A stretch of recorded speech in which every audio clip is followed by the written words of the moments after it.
Europe 1 Soir. 19h, 21h, Pierre de Villeneuve. Toujours avec Ophélie Roch et avec Sébastien Ligné, chef du service politique de Valeurs Actuelles. J'emporte les 2 volumes du Comte de Monte Cristo et la biographie de Jésus par Jean-Christophe Petit-Fils. Voilà ce que dit Nicolas Sarkozy au Figaro. Nicolas Sarkozy qui sera incarcéré demain à la prison de la Santé. Il a vu Emmanuel Macron vendredi. Emmanuel Macron qui a justifié cet entretien avec Nicolas Sarkozy à l'Élysée. Écoutez, le président, il prenait la parole lors d'une conférence de presse en Slovénie cet après-midi. J'ai eu des propos publics toujours très clairs sur l'indépendance de l'autorité judiciaire, dans le rôle qui est le mien, mais il était normal que, sur le plan humain, je reçoive un de mes prédécesseurs dans ce contexte. Voilà. Qu'est-ce que vous vouliez dire, Sébastien Ligné, pendant le sonore qu'on vient d'entendre ?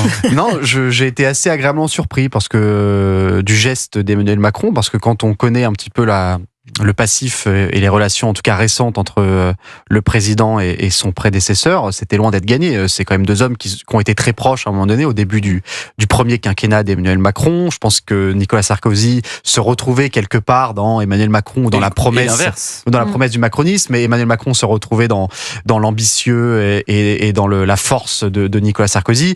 Et il y avait plusieurs faits politiques qui les avaient éloignés. Le refus d'Emmanuel Macron d'écouter Nicolas Sarkozy sur sa nomination d'Elisabeth Borne en 2022. Nicolas Sarkozy lui avait dit « Tu es en train de faire une énorme erreur, va plutôt à droite » au moment où Emmanuel Macron avait seulement une majorité relative forte. Et Nicolas Sarkozy lui avait dit « Tends la main à droite, tu éviteras les problèmes, tu auras ta majorité absolue ». L'histoire lui a donné raison. Nicolas Sarkozy a été extrêmement dur avec Emmanuel Macron sur la dissolution, qu'il a jugé être une erreur historique. Et il y a évidemment cette dernière polémique sur la participation, en tout cas la complicité de l'Élysée dans la perte de la Légion d'honneur de Nicolas Sarkozy après sa condamnation, où Emmanuel Macron avait fait en sorte que l'Élysée n'ait plus à décider du maintien ou non d'une Légion d'honneur. Nicolas Sarkozy avait trouvé cela comme un manque de courage extrêmement flagrant et peu flatteur d'Emmanuel Macron. Donc ces 2 hommes s'étaient séparés. Donc je trouve ça assez bien finalement que, en tant que président de la République, Emmanuel Macron reçoit Nicolas Sarkozy. Je pense que ces 2 hommes partagent quelque chose en commun que nous, simples êtres humains français, ne peuvent pas comprendre. On ne peut pas comprendre ce que ces hommes vivent. Nicolas Sarkozy a cette très belle phrase dans Le Temps des tempêtes. Il dit on ne peut pas être préparé à la solitude du pouvoir qui vous écrase quand vous arrivez à l'Élysée le premier jour. Là, en plus, s'il emporte plutôt le comte de Monte Cristo en prison, en espérant qu'il reste pas trop longtemps. Mais en tout cas, il faut également ajouter que le ministre de la Justice, Gérald Darmanin, a dit qu'il allait lui rendre visite en prison. Ophélie Roch. Vérifier, voir si les conditions de sécurité étaient bonnes. Oui, alors beaucoup de syndicats qui disent qu'il n'y a rien à vérifier, etc. Bien sûr. Mais en revanche, moi je suis un peu plus sceptique en fait sur ce que vient de dire Sébastien Ligné. D'où le débat, c'est ça aussi. Je trouve pas en fait que ça soit forcément un grand geste ou un beau geste qu'il a fait. Pas envers Nicolas Sarkozy, mais il a fait que pour lui-même. C'est-à-dire que à aucun moment, en effet, il est resté silencieux et c'était une affaire où c'était compliqué pour lui d'intervenir et d'émettre un jugement quand on parle de la condamnation d'un ancien président. Mais je trouve pas qu'il y ait de l'empathie, si vous voulez, dans cette manière de le recevoir la veille d'un emprisonnement. J'ai presque envie de vous dire, je pense qu'il avait peut-être autre chose à faire, Nicolas Sarkozy, que de passer 1 heure avec Emmanuel Macron aujourd'hui, qui ne l'a pas soutenu. Il se refuse pas non plus.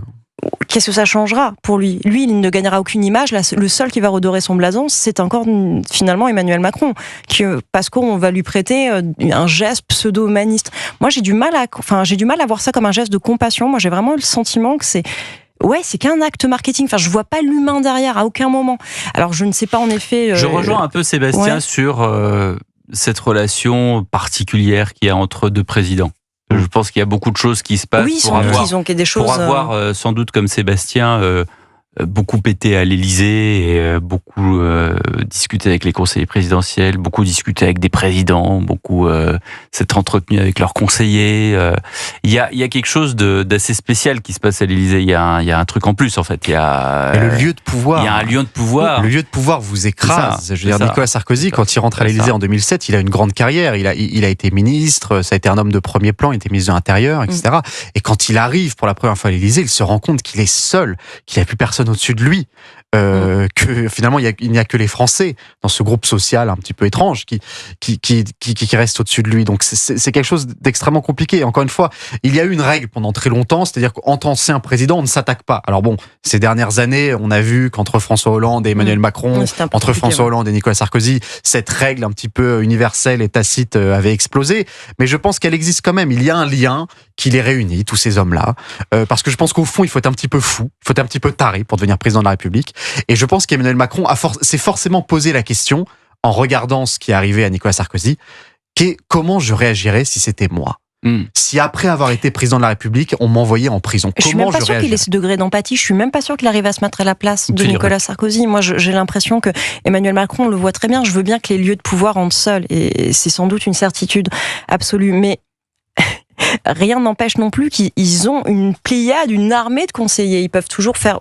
Je sais pas, on a l'impression qu'Emmanuel Macron, il n'est même pas, si vous voulez, le début d'un commencement d'une écoute quelconque envers qui que ce soit. Donc c'est vrai que c'est ça où je ne trouve pas le personnage sympathique, je ne le trouve pas empathique. Autant je peux avoir de l'empathie pour Nicolas Sarkozy qui semblait avoir quelque chose de profondément humain dans sa gestion, autant Emmanuel Macron, pour moi, c'est un masque de marbre. Deux rendez-vous à retenir demain en ce qui concerne cette incarcération de Nicolas Sarkozy à la prison de la Santé. D'abord, maître Christophe Ingrand, qui est l'un de ses avocats, sera l'invité de Dimitri Pavlenko demain à 7h10 sur Europe 1. Et puis à Sébastien, je crois qu'il y a cette marche de soutien, ce rassemblement de soutien. Je crois que c'est à l'initiative de Louis Sarkozy. Exactement. C'est ça, qui est demain matin. Il faudra qu'on retrouve l'endroit, mais ça, on va se renseigner, on va vous le Plusieurs transmettre. centaines de personnes attendues, une marche à l'initiative de son fils. Alors Nicolas Sarkozy n'a pas vraiment participé à ce rassemblement. C'est un rassemblement absolument citoyen qui devrait être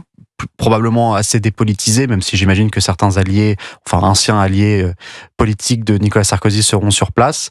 Et c'est aussi un geste qui est envoyé pour le soutenir dans cette épreuve qui est surtout une atteinte à son honneur. Parce qu'au fond, c'est ça. En fait. C'est-à-dire que ce qu'on touche derrière cette condamnation et cet emprisonnement, c'est l'honneur de Nicolas Sarkozy en tant qu'homme et évidemment en tant que président de la République, et ça pose de suite la question de l'exécution provisoire et de son dans le fait qu'elle est irréparable. C'est-à-dire que si on imagine demain que Nicolas Sarkozy est relaxé, comment vous dédommagez l'honneur atteint? Enfin, Nicolas Sarkozy, je suis pas sûr que l'argent l'intéresse franchement. Donc comment vous dédommagez un homme qui a été attaqué dans son honneur?